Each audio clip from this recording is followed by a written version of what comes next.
What's good, everybody? Welcome to Midstate 48, where we get you ready for kickoff in 48 minutes or roughly 48 minutes. Hope you're having a good week wherever you may be. Chris Brooks back with you once again, along with Scott Burton and Tom Duggan. Gentlemen, hello. Hey. Hey.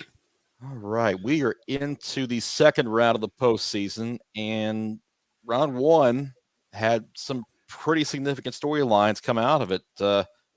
Let's just go ahead and dive right in because when we look at these brackets, now there's some storylines that came out of it. We'll start in 1A, and Gordonsville and Joe Burns will square off in round number 2 as our area representatives from that particular bracket. Gordonsville played last Thursday night and opened the playoffs with a big win over Coppet Basin. Joe Burns over Whitwell, and they'll face off in a rematch of a region game from earlier this year. Guys, Gordonsville seems like defensively they are kind of built for a deep run. What do you think there? Oh, I agree. I think that Gordonsville defensively has been strong all year. Where they are getting better at is on the offensive side of the ball. So, yeah, absolutely. I think they're built for a deep run. But the next round is going to be the interesting question. Coach Doc Clemens, he likes to get that ground game going. Pardon me there. Ground game going, and his quarterback this year's a dual threat, somebody that can put it in the air. So you can't just basically stack the box like a lot of teams have tried to do against Gordonsville over the years because they've got such a weapon in Matthew Albritton. But I think defensively this team has gotten better throughout the course of the year, and they're going to be tough. November, December football, Gordonsville's built for that. They're going to be a tough out in 1A. Yeah, Matthew Albritton, you mentioned him. Kind of one of those players that we thought might be a Mr. Football semifinalist, but he was not in that 5-player group, which was kind of surprising, don't you think? Oh, absolutely. In 1A, absolutely. He had a great year. No, he's still having a great year. He was one that would have made my short list. Let's go over to 2A now, regions 3 and 4. And this is one of the bigger storylines as far as our area teams are concerned. Trousdale County will travel to Meigs County after defeating Tyner last week. Watertown will host Marion County after beating Bledsoe County. If these two teams want a quarterfinal rematch for the 4th consecutive year, they're going to have to face their biggest hurdles of the season in the second round. This bracket just is as tough as anybody has in this class. It's going to be really interesting to see. My question is, and I can't help but think that the eventual region champion, class champion, is going to come out of this bracket. This is just a murderer's row of teams that should be playing, on the other side of the bracket and normally do. Both of these games have the potential to be really, really good, hard-fought games here. Yeah, I agree. And I tell you what, guys, this could easily be Final Four in 2A in most years. Look how, I'm not disrespecting any of the other teams that be part of the states in 2A, but you got 4 teams that were ranked in the top 10 at the end of the regular season, and all 4 of these teams are good. I know, look at Watertown, and they've lost 3 games, but they've won 5 in a row, and all they needed to wait for was their offense to kind of come around. They struggled early in the season, but we talked about Gordonsville, how well their defense is built. Watertown's is along the same way, and they're going to need some good defense this week against a very potent Marion County offense. And you look at that Trousdale County game, having to travel to Meigs County, who's been their bugaboo the last couple of years. They're trying to get back to the state title game for the first time since 2018. Meigs County's been that hurdle, and it may very well be again if they're not careful. Yeah, indeed. And I think this Trousdale County team was built for this year, guys. They've been kind of a young team for the last 2 to 3 years, and they've taken some lumps being a young team. But this is a veteran team now, and Coach Satterfield there, I think he's had his eyes on this year as being the year for Trousdale County. But, man, you talk about a big hurdle in the second round. Chris, you talked about it, Meigs County being that kind of hurdle. And at 10-0, boy, this is a tough matchup. But if Trousdale County can get out of this game, oh, yeah, they'll play Marion County or Watertown. Another tough game coming up next week. It's not an easy road. Yep, quality matchups in the second round for sure. Yeah, Trousdale County, I think it's a tough game. But, if they can get out in front and let their defense do what it does best. They've got a good, solid chance in that game. Yep. Turning the page to Class 3A, where we go Regions 3 and 4. Cannon County got its first playoff win in, I think, since 1978 with that win over Signal Mountain, and they go to the second round where they'll travel to Loudon in round 2. Cannon County's playing with house money at this point. I mean, it's been such a turnaround season in Woodbury for the Lions, and to be 6-4 at this point, I don't know that anybody expected this from them at all this year. No, I don't think so. I really believe that these guys, they're having just such a great season. They don't want to end, but this Loudon team is going to be really, really tough for them to match up with.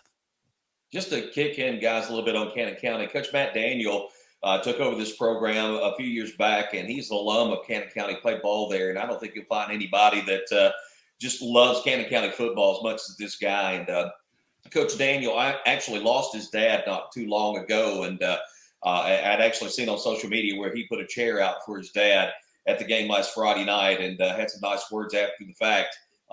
Just knowing that his dad would have been so proud that they won this playoff game. Chris, you said it, they're playing with house money, and I think these kids at Cannon County are just having fun. And you know what? Sometimes a team like that, and they play the wing tee, they may, Loudon may take them for granted a little bit early on. Cannon County might come out and surprise them, but talent-wise, certainly Loudon's going to be a tough team to beat. Yep. Well, certainly no pressure on the Lions here in this game, so they can play loose. Yep. Absolutely. Yep.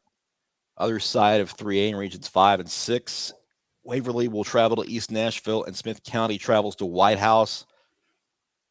We're looking possibly at White House against either Waverly or East Nashville in the quarterfinals. These look to be pretty good matchups in the second round. Smith County is interesting to me because the Fairview game was a toss-up either way, and for them to win 18-7 over a decent Fairview team, Matt Dyer's got that team coming a pretty long way pretty fast.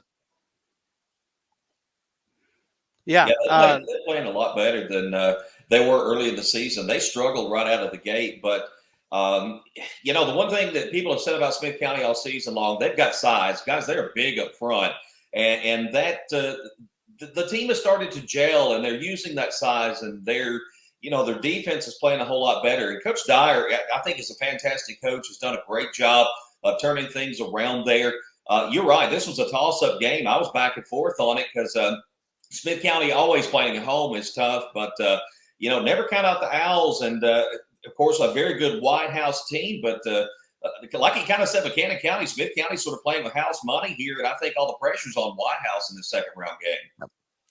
Yeah, I agree with you, Tom. I think that in that Smith County game, it really just took a little bit of time to get this team that was young but had size and strength, get them up to speed into his system, and it's starting to pay off here late in the season. They're making the run. White House can't afford to look past them, because if they do, Smith County will run over them in this game. The other game, though, the East Nashville Waverly game, that to me is as much of a toss-up as there can be.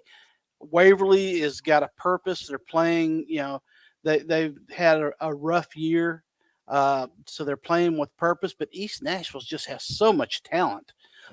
It's one of those games that you're really not sure exactly, how it's going to go.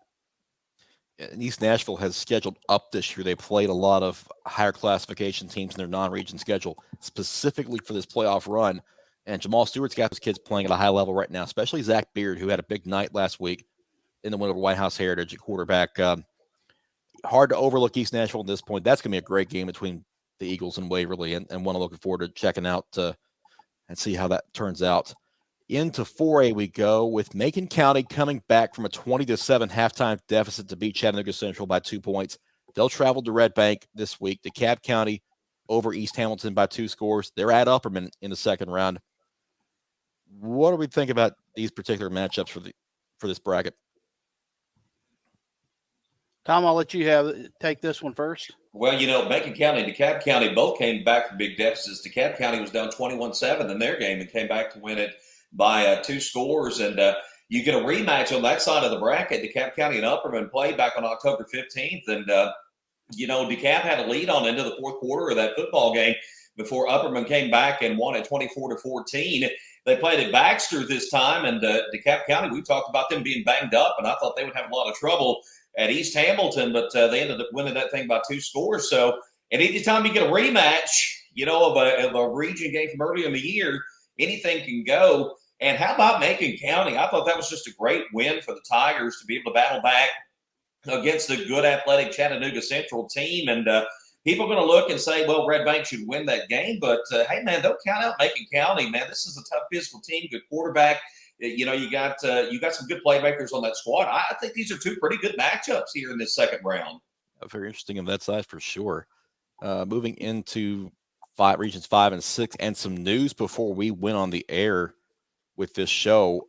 Pearl Cone standout Berrien Brown will not play against Hardin County because he had 2 unsportsmanlike penalties and was ejected from their 56-16 win over Lexington and Tennessee, and reported that before we went live with the show. So they're going to be without their biggest playmaker, Hardin County, and a very tough matchup to begin with, even with him in the lineup. Now, without him, it gets a lot harder. Yeah, it's going to be really tough. We saw them play at Montgomery Central, and their offensive line just did not perform well, and until Berrien Brown got in the game, and he is that much of a difference maker. Now you take him out of that lineup, and like you said, Chris, what was a difficult game against Hardin County becomes a much more difficult game without him. You just can't take a Division I talent out of your lineup and it not have an effect. So that's going to be a really tough game, and what looked like a good opportunity for Pearl now becomes they still have talent to win this game, but it just becomes that much harder. But you look at Montgomery Central, and that Tullahoma squad, even undefeated, Montgomery Central has a defense that could do some damage here. I don't think that's going to be a walk in the park for Tullahoma at all. Yeah, that's a rematch of a region game from earlier this year as well. Tullahoma handed Montgomery Central their first loss of the season. So there will be a little bit of a chip on Montgomery Central's shoulder coming back, trying to avenge that loss. Let's move on to 5A, and a lot of fireworks at Green Hill's first ever playoff game, winning over Franklin County 48-40. They do not get the rematch they were hoping for with Mount Juliet, or the rematch Mount Juliet was hoping for anyway, as Columbia knocked off Mount Juliet 30-10. Page beat Wilson Central 34-14, and Scott, in your game Friday, Nolensville 52, Station Camp 21. Let's discuss that game for just a moment and how that went down. Yeah, that was coming in, looked like it was going to be a tough game at first. Both teams trading blows, but it really kind of imploded on Station Camp late in the first half. With about 4 minutes left, Station Camp gets within a touchdown, gets the onside kick, drives down inside the 10 and fumbles the ball on about the 4 or 5 yard line. What proceeded to happen was Nolensville really took charge, drove the length of the field, and what could have been a 21-21 game. And this is what Coach Brent Alexander said. He was in the box making plans for 21-21 and what they're going to do after halftime. Well, now it's 28-14. And then Station Camp fumbles on their second play from scrimmage. First play from scrimmage after getting the kickoff, and with 4 seconds left, Nolensville scores again. All of a sudden, it's 30. What would have been 21-21 was now 35-14 at the half, and from there, and that's with Nolensville getting the kick on the coming out of halftime, which they proceeded to score on. So really a big turnaround, and Station Camp just turned the ball over too many times. But let me tell you, Nolensville is playing extremely well. Colby Walton had 313 yards passing, 6 touchdowns. Chance Fitzgerald, Dylan Northcutt had Ben Coggins. He's got a stable of wide receivers, and that's offset with running back Samson Johnson. This team is playing its best ball coming down the stretch. Yeah, and they'll travel the Page, and we'll talk about that game in the next segment as well. It's our spotlight game of the week for this week. But we got to move on in the brackets on to Region 7 and 8 with Springfield all over Brighton 56-6. Portland came up a point short at Munford 28-27. Then Kenwood fell by 6 at Memphis Central. So the Yellow Jackets are the only one from our area left as they get Memphis Central at home. Henry County and Munford in the other second round game of this bracket. Henry County, to me, may very well make more noise. Yeah, I think Henry County is kind of the wild card here because they played such a tough schedule. That 6-5 record is really deceiving. They played Springfield to a 6-3 loss, and it really could have gone either way. So Springfield, I think, has got they've got a defense to do it, but I think you're right, Chris. I think Henry County is really is kind of the wild card of this group. Keeping the thing going to 6A in regions 3 and 4. Riverdale 22, Coffee County 7. Rockvale falls by 2 at Shelbyville on a controversial call on a 2-point conversion with a chance to tie the game. Oakland all over Warren County, and Lebanon 42, Stewarts Creek 7 in the game I had last week. Got to talk to Kemontez Logue and Chuck Gentry after that game. Want to play those interviews now to discuss that big win over Stewarts Creek. First off, here's Kemontez Logue. All right, talk to me about tonight. You guys were hyped up headed into this game, and then special teams kind of had a goof early on. What was the mood after they returned the field goal for a touchdown? Coach was just telling everybody to relax, really, and just stay focused and keep our minds in the game, and that's what we did. I felt like we just came out and fought hard, and we won the game. Now, previous Lebanon teams, after some mistakes like that early on, would have folded, but you guys didn't. Is that really just a difference in the way this team's attitude is built? Yes, sir. This team this year is different, and Coach has been preaching about that. And that's one thing about it, and I love it. The catch, the second catch off the trick play. Tell me about was that play design? Yes, did you guys put that in practice? We were on that all week in practice, and our running back hit it, and I was excited about it. So. Yeah, cool. I mean, this Lebanon team's doing things a lot of programs haven't done in like the last 2 decades. How good's that feel for you guys where you are right now? It feels great for us. It feels great. It hadn't been done in a long time, and I'm doing it this year, so it feels great. And you guys have a lot of juniors. I mean, it's not a very senior-heavy team, so what does that mean for the guys coming back next year? Yeah, they're a young team, so they should be pretty good next year. Fun group over there at Lebanon right now, and they're playing really good ball. We'll talk about their game against Riverdale in the next segment as well. I want to play the interview with Chuck Gentry real quick to get his thoughts on that win as well. But early on, you guys had a couple of hiccups in that first series, but this group has overcome a lot of things all year, and they bounced back easily tonight. How good does it feel to get this one out of the way? It feels really good. This was one that, playing a Rutherford County team, we knew they'd be tough, and then how would we handle the atmosphere, the newness of a playoff game at home, and after we kind of got the jitters out and got settled down, we played much more cleaner and efficient than we did in the first quarter. Explosive plays. I mean, they were there in spades, really. Next week, though, they may not be there. How do you prepare for a tough Riverdale defense that shuts those stuff down? Well, you just try to, look at them and see, what I know. You got one brother over here and one brother over here, and stout right down the middle, and there really ain't nowhere to go. But we'll come up with something and see. We know they're a good football team, but we'll show up and fight and see what happens. And checks another thing off the list that you guys haven't done in a while, winning a playoff game at home. How important was that for this program moving forward? Very, very important. Since first time since '04, the first time on this field at this school. When we moved from Noakes last year. So very big for our program. Very proud for our kids and our community. I mean, you guys obviously with Gabe Walker out for most of the game, it was different for their offense. But your defense still didn't give up a point technically. Special teams did though.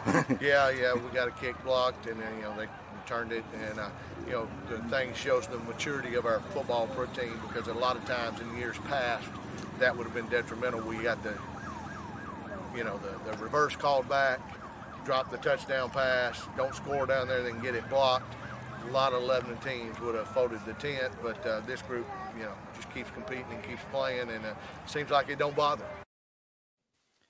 Yeah, here's the thing about that game is they had a couple of mistakes early that they could have really taken control of this game in the first quarter, but they had a reverse callback for a touchdown. They had a drop that would have been a sure touchdown basically on the same drive. And, but Lebanon, they overcame that and didn't have any problems with Stewarts Creek. And tough break for Stewarts Creek, unfortunately, with Gabe Walker leaving the game in the first quarter due to an injury.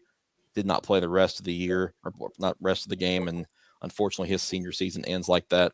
Just a difficult deal for the Red Hawks. But, that's 3 straight playoff appearances for Stewarts Creek, something he's never done before. That Lebanon team, it intrigues me, and I know we'll talk about them more when we get to who you got. But that defense and their defense is no slouch, and we're talking about 2 fairly decent defensive teams going at each other. I'm really interested to see how this one plays out. Yep. On to regions 5 and 6, which might have produced their biggest upset of the first round, with Clarksville going to Cane Ridge and knocking off the top-seeded Ravens. 33-27 for Clarksville. They're going to head to Beach. Gallatin, basically, maybe even the co-upset of the first round, really, with Gallatin over Smyrna 24-7. Gallatin and Hendersonville in round number 2. Guys, let's talk about this for a second. Gallatin Hendersonville, a classic game between 2 county rivals. Clarksville's intriguing because they have overcome a lot this year to get to this point. And like we talked about with Cannon County, Clarksville's playing with house money too. They are. And I think that, you talked about, they had the tragedy, earlier this year, and then they lost their quarterback to injury, and it took them a while to kind of get that quarterback situation worked out. They started with Rayshawn Bowling at quarterback. Now they've moved him back to running back where he plays better, and they've done some other things at quarterback. I think that kind of solidified, and as they're coming down the stretch, they're playing pretty good ball. They're going to go up against a tough Beach team though that that always plays well, and would love a rematch against Hendersonville if they could get there. The Gallatin Smyrna scored, really surprised me, but my understanding is Arian Carter didn't play in that game for Smyrna, which is a big part of their offense. So I'm really interested to see how the passing game of Hendersonville matches up against Gallatin's defense. Yeah, I thought Gallatin, by the way, guys, was going to have the defense was the one thing I saw early in the season I thought was going to be the strength of that team. And, maybe they're getting it together at the right time. It's how you play at this time of year going into November. And I was certainly surprised by that one. But if that defense can really get it together, they can take them a long way. They could be a bit of a surprise coming even into the second round. Yep. Region 7 and 8 dominated largely by the Williamson County schools, although Independence fell 44-13 in Collierville. Ravenwood knocked off Whitehaven at home. Brentwood with a last-second field goal to beat Germantown 24-21. Summit had some trouble with Houston in the first half, but pulled away for a 27-7 win. If Summit's having trouble and still winning by 20, that's a bad sign for the rest of 6A. Yeah, Coach Coleman said that was a sloppy game that they played all year. He was not happy with offensively how they played. I guess he didn't have too much, only allowing 7 points. He didn't have too much to worry about defensively. But this Brentwood team is actually playing pretty well and coming out with that big win against Germantown. Brentwood gave them their toughest game all year. So I think that's going to be a very fun game to watch. The Ravenwood Collierville, I'm curious to see how that one works out, because I think Ravenwood has a lot of talent on that side, and I think that they have a really good chance to make it all the way if they can get past this round. Yep. Yeah, this bracket is not easy for any of these teams through here, but Ravenwood is kind of playing some of its best ball in the last 4 or 5 weeks, and it sets up well for a potential Ravenwood Summit rematch as well in the quarterfinal round. Let's move to Division 2 real quick. DCA will open against Friendship Christian in the second round as the Commanders 158-0 over Tipton Rosemark. Franklin Grace was knocked out by Kings Academy. Then Kings Academy will play USJ in round number 2, bottom half of that bracket. Middle Tennessee Christian first round bye, they get Trinity Christian at home, Nashville Christian hosting Jackson Christian in round number 2, with Columbia Academy losing to Trinity Christian in the first round. Just real quick, we'll go through AA as well. BGA at Lausanne after BGA defeated Chattanooga Christian 28-27. CPA a 41-9 winner over Boyd Buchanan. They will host CAK, who shut out FRA 21-0. Bottom half, Lipscomb Academy opens with Silverdale at home. Davidson Academy beat ECS 34-14. They travel to Knoxville Webb. In AAA, it's Father Ryan at Macaulay after Father Ryan shut out MUS 14-0. JP2 at Brentwood Academy. We'll talk about this game in the next segment as well.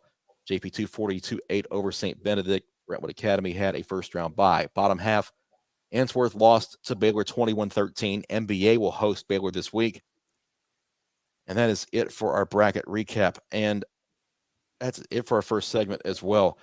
Let's take a moment to hear from our friends at Innovate Medical before we move on.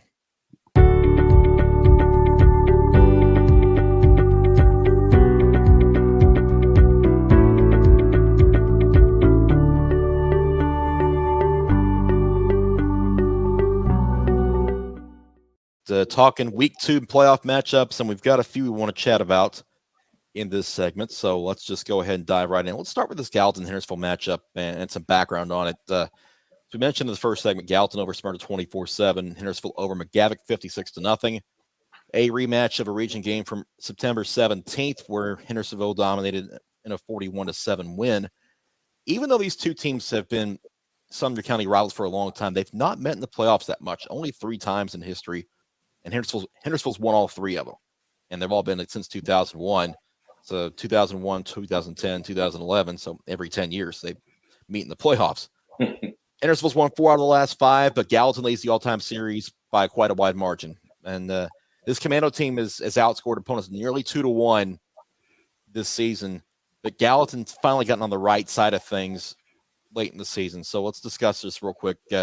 What do you like in this matchup, and how can Gallatin pull another upset? Well, Gallatin has been opportunistic of late, especially on special teams and defense. I think they have to continue to do that. Hendersonville, we know in the past, has been susceptible to some special teams miscues and things of that nature.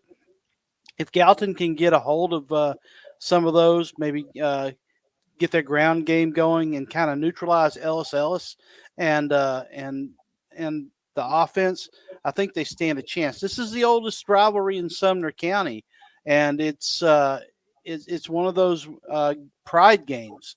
So Gallatin, has, aside from living on, there's a lot of pride at stake in this game. Yeah, I think that ball control is going to help Gallatin a lot, and if they can force some turnovers like they did against Smyrna, they had 3 interceptions in that ball game last week, and if they can just defensively, if they can kind of keep Hendersonville at bay, like you say, you got to find a way to kind of neutralize Ellis the best way you can. Keeping that offense off the field would be one way to do that. But Gallatin, again, if their defense can step up and play well, I like their chances to at least make this game competitive Friday night. Brentwood at Summit is another region rematch. And Scott, you mentioned in the first segment, Summit had their toughest game with Brentwood, 13-point game on September 3rd. It was Summit's first ever win over Brentwood, too. And that's kind of fun to know because these teams have only played 3 times before, Summit being in 5A, Brentwood being in 6A for most of the time. Now, with these two teams facing off in the 6A playoffs, it's a little bit different. Brentwood that went over Germantown, Summit over Houston. Summit has blown most everybody out except Brentwood. They're outscoring opponents by a plus 300 margin through 11 games so far. But let's not discount Brentwood because after that 1-4 start, they've won their last 6. So they come in with a lot of confidence in this game. And Clint Finch's club is starting to believe that they can make some noise in this playoff run. And what better way to do it than by knocking off a team that you lost to earlier? Yeah, and all the pressure really is on the Spartan side of the ball. Brentwood can play a little bit looser, knowing that everybody expects Summit to come out and win this. But you can't discount Brentwood. They're playing, they played a tough Germantown team last week and won that game. Summit can't get complacent, and it all it takes is a turnover here, turnover there, and you're in real trouble. So and Brentwood can absolutely sling the ball. Offensively, they can score. So I think that Summit's going to have to show up, and they're going to have to remember that this is a team that gave them the toughest fight of the entire season, and play like that they play basically like they lost that game. Yeah, you mentioned that Summit's coaching staff felt like they played probably their worst game of the year last week, and despite that, still won by 20 points. But deeper you get in the playoffs, you can't play sloppy. You can't have a bad night. Somebody will slip up, especially like you mentioned, a Brentwood team that's won 6 in a row. Davis White threw the ball around quite well last week, 242 yards and 3 scores in that win over Germantown. And let's not forget Brentwood. I believe they got to the championship game last year. This is the team that's been there. They know how to get there, and Summit they can't afford another bad night. Even being 11-0, and even though it's a 2-score game last time around, guys, that's been that's been two plus months ago for them, and Brentwood's going to be ready to play Friday night. I expect that. I expect Coach Coleman will keep those guys focused. Yep. Pope Prep at Brentwood Academy, and the numbers in this one are quite staggering when you look at it a little bit further. Now, Pope had that big win over St. Benedict, and BA was off last week. We're not worried about that. These two teams didn't play in the regular season. Their last meeting was last year in the playoffs, where Brentwood Academy won 34-31. Most of those players from Pope's team are back this year, while Brentwood Academy graduated quite a bit. BA has never lost to Pope John Paul II. They're 16-0 all time against them, 3-0 in the playoffs. But the numbers that these teams allow are staggering. Pope Prep has allowed 32.2 points per game defensively. They get it in shootouts. That's just what they do. Brentwood Academy has been stingy all year, but their offense hasn't quite gotten up to speed until the last couple of weeks, where they've hit the 30-point mark in the last 2 games. So this it's something's got to give here. Agreed. And Chris, you hit the nail on the head. You've got the best defense in AAA in Brentwood Academy, only allowing, I think, 14.8 points per game. And then you've got probably the one that allows the most points in Pope Prep. So it's one of those games that you're really going to rely on. If you're Pope Prep, you're going to have to outscore Brentwood Academy and probably get up by a couple of scores to keep them to where they have to do something they don't want to do, which is probably pass the ball around quite a bit. Give your corners time and the opportunity to pick off the Eagles. Brentwood would like to run this ball and keep this, keep the score, get out in front and manage the clock and let their defense do all the work here. Yeah, I think Pope, if you're Pope, you want to try to get out to that lead if you can. Win that opening coin toss, get the football, see if you can't get out a couple scores, because Brentwood Academy, chances are they don't want to be down a couple of scores in this game trying to play catch up, even though their defense is pretty good. When you find yourself in the hole like that, it could be hard to catch up. But I always like defense once you get into the playoffs, and I think that gives Brentwood Academy a good edge in this game Friday night. Yep. Speaking of defense, here's a game that's got all of it. Riverdale and Lebanon. We've talked about Riverdale's defense ad nauseum this year. 65 points allowed in 11 games this year. Lebanon has allowed 100 points in 11 games. They're no slouch either. So, which offense really finds a way to crack the other's defense is going to be how this game gets won, or possibly special teams. Well, I think that if it comes down to special teams, that'd be something that Lebanon would probably like to see. I think they've got special teams wise, they have the ability to break one.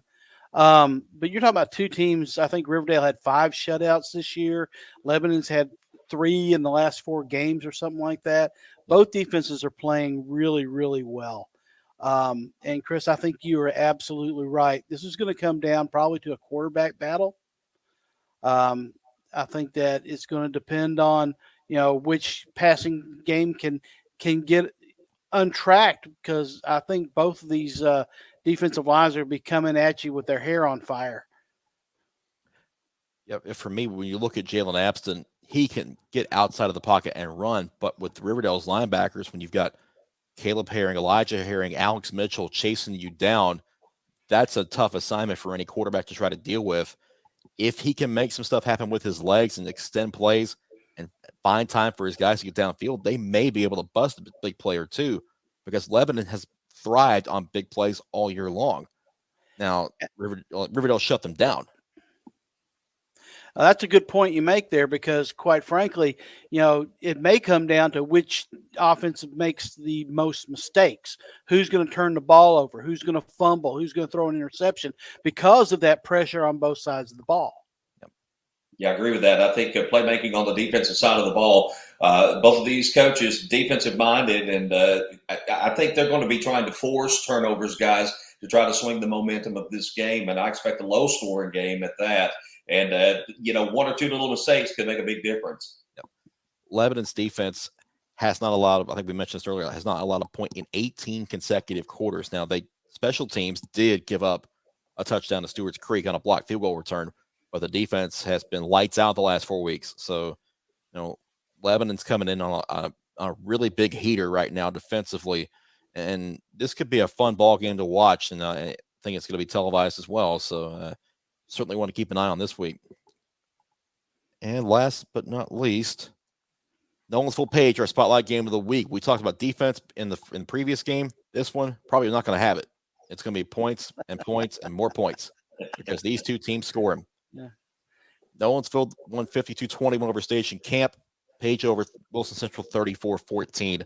Page won that regular season game by 18 points on October 8th. Now, get this. Nolensville scored 30 points or more 7 times this year. They're 5-2 in those games. Page has hit that mark 8 games this year, 7-1 mark when they hit 30 points or more. These two teams have never met in the playoffs. Page has won all 3 meetings so far, but Nolensville coming in here absolutely confident that they can pull the upset and reverse the regular season meeting. Yeah, talking to him after the game, talking to Chance Fitzgerald and Samson Johnson and Kobe Walton after the game, they wanted this matchup. They wanted Page to move up. They thought that they had the talent to beat him, and they just blew it. And you talk to Coach Paul Derrick. I talked to him after the game. He believes that this game, the previous game on October 8th, was the turning point of their season. That was the low point, and that's when they turned it around.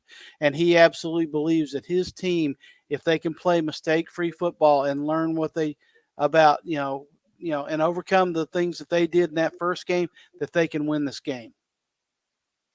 Yeah, I see a lot of offense in this game, guys. And October 8th, I know it's just now, early November. It'll be a month and 4 days when these two teams hit the field again. But that's a long time in high school football. And a lot has changed for Nolensville since then. And, if Kobe Walton has the kind of game he had last week against Station Camp, and I kind of overvalued Station Camp in that game last week, but, knowing they had struggled a bit down the stretch, Nolensville came ready to play. And then you got Jake McNamara on the side for Page, of course. A lot of points could be scored in this game, but I look for this to be a shootout and a very close football game, to be honest. Yeah, there's a real chance that both quarterbacks could throw for over 300 yards in this game, and I wouldn't be shocked at all to see it happen.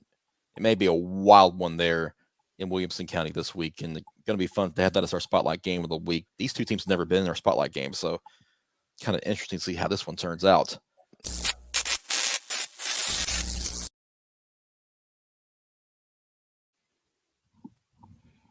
Tom still leads us with a 3-game lead over the Fans this season.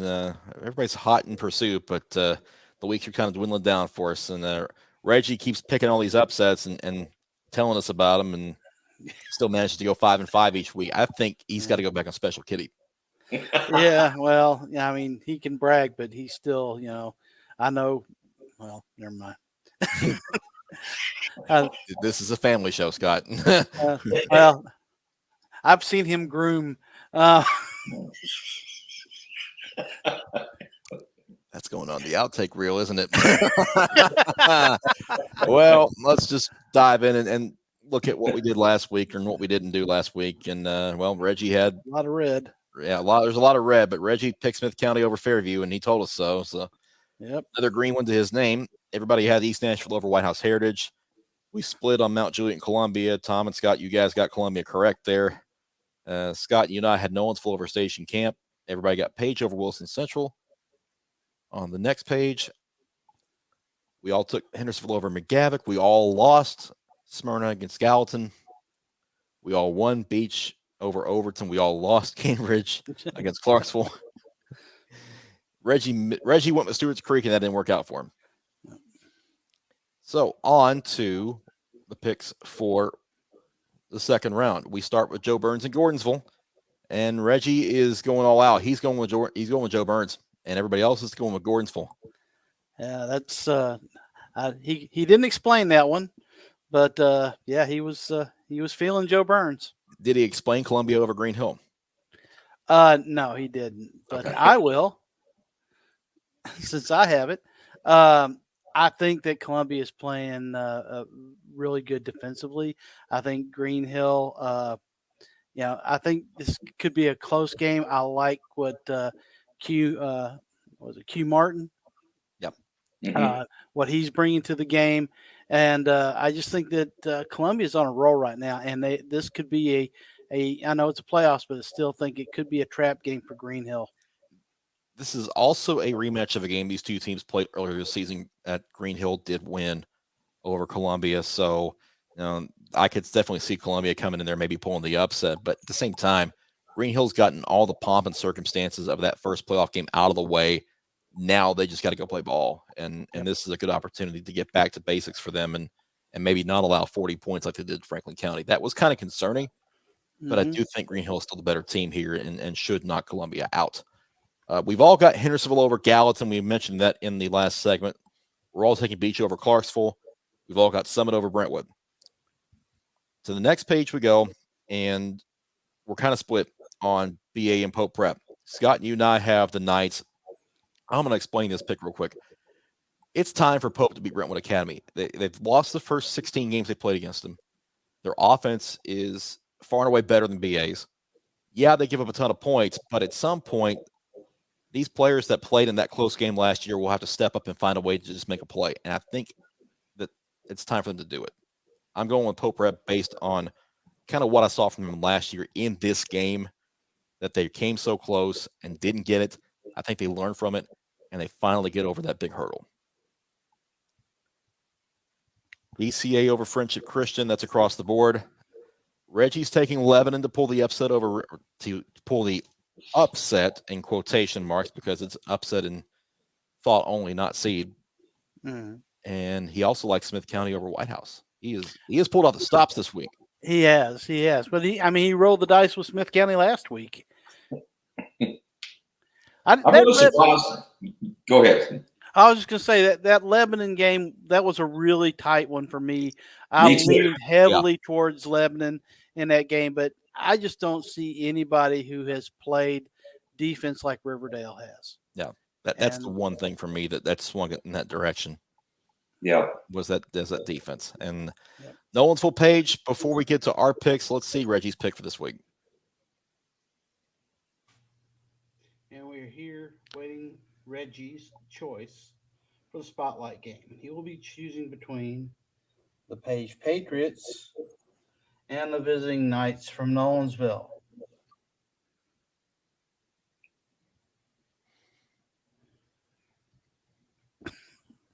He's hunting now, and he has chosen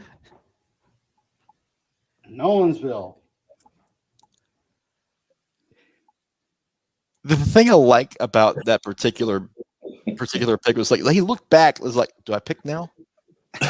Yeah. And then he just went right to Nolensville. So Reggie's got Nolensville. Drake has Nolensville. I've got Nolensville, and you two have Page. Yeah. So to see how we're split here. Go ahead, Tom. This was another tough one for me, guys, just because, like I said, I had Nolensville falling to Station Camp last week, and I reluctantly picked that knowing how well Nolensville have been playing, and it's kind of the same way this week. They're playing well, but I think, Page is going to be a step up. a little bit. Page has been playing good football throughout the season. And, we're at station camp. I think it kind of, dwindled off toward the end of the season. I think Page, of course, having home field as well. I've got to take him to win this, but I will not be one bit surprised if Nolensville wins Friday night. It came down to home field. I mean, I think these teams play so close in this game, but it came down to just, I had to pick a winner because I had to pick one, and I went with the home team. I think Jake McNamara is playing tremendous ball, and I like Tom said, I could easily see this rolling over the other way. I basically said I'm not sitting in third place anymore. I've got to make a move, and this is the time to do it. So I'm picking a dog here. I'm taking Nolensville. I think that they win this one in a shootout, but a very close one, as we talked about earlier. I'm either going to gain some ground or I'm going to lose a lot. So cards on the table. Here we go. I'm rolling with the Knights. That is it for Who You Got for this week. And before we get out of here, Scott, I believe it is your turn for the last word. Yeah. Every year when we get down to this time of the year, we start to see seniors and having their season end. We think a lot about the cheerleaders and the band and the players that are going to be suiting up for the last time. But one group of people always seems to get left out, and that is the parents, the mothers who drove their kids back and forth to practice, the dads who threw the ball in the backyard of the sun and worked on footwork and things like that, the ones who were there to take them to the doctor when they got hurt and console them when they had a bad game. Their season ends too, and their career as football parents ends too, and that's a loss for that some of them aren't prepared for. It's a part of their life that's ends. So to all you parents who sacrificed so that your child could cheer, your child could play in the band on the football field, your child could play football, here's to you guys. You guys are the backbone of this sport, and we're sad to see it end for you as well. But just know that you're appreciated as well. Good stuff right there, and well said. Absolutely. That is all the time we've got for this week's show of the Midstate 48. For Tom Duggan, for Scott Burton, I'm Chris Brooks. Thank you all for watching so much. Catch me late Friday night for the scoreboard show. We'll have all the scores and the updated brackets there. Then we'll come back next week at the same time, same channel, and we'll do it all over again. Have a great weekend. Enjoy the games, and we'll see you next week. See you, everybody.